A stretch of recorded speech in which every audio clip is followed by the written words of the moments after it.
Hi, నేను doctor Sandeep, consultant urologist and andrologist, Visakhapatnam. ఈరోజు మనం డీజే స్టంట్ గురించి తెలుసుకుందాం. మీకు ఎప్పుడైనా కిడ్నీ ఆపరేషన్ అయిందా, లేదా డాక్టర్స్ మీకు డీజే స్టంట్ వేయాలని చెప్పారా? అసలు ఈ డీజే స్టంట్ అంటే ఏంటి, దీనివల్ల మనకి ఏంటి ఉపయోగం, ఈ వీడియోలో చాలా సింపుల్గా తెలుసుకుందాం. ఇదే డీజే స్టంట్. డీజే స్టంట్ అనేది ఒక సన్న ప్లాస్టిక్ ట్యూబ్. ఇది మన కిడ్నీ నుండి పాస్ సంచి వరకు ఉంటుంది. దీన్ని డబుల్ జే స్టంట్ అని ఎందుకు అంటారంటే, ఇది రెండు వైపులా జే ఆకారంలో ఉంటుంది, పైన కింద. ఈ జే ఎందుకంటే కిందకి కిడ్నీలో ఉన్నప్పుడు కిందకి జారిపోకుండా మనకి హెల్ప్ చేస్తుంది. ముఖ్యంగా మనం కిడ్నీ స్టోన్స్ ఆపరేషన్ చేసినప్పుడు వాడతాము. స్టోన్స్ తీసాక ఆ యూరిటర్ అంటే యూరిన్ పైపు వాపు వచ్చి ఒక్కొక్కసారి బ్లాక్ అయ్యిద్ది, లేదా రాళ్ళు ముక్కలు వచ్చి బ్లాక్ అయ్యిద్ది.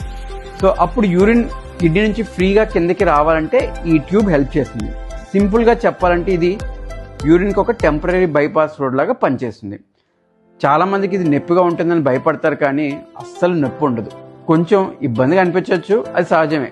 ఇది టెంపరీగానే వేస్తాం, పర్మనెంట్ కాదు. ఇది జనరల్గా మనం 2 to 2 weeks తర్వాత చాలా సింపుల్గా చిన్న ప్రొసీజర్ ద్వారా తీసేస్తాం. పెద్ద ఆపరేషన్ ఏమీ అవసరం లేదు. డీజే స్టంట్ గురించి అస్సలు భయపడాల్సిన అవసరం లేదు.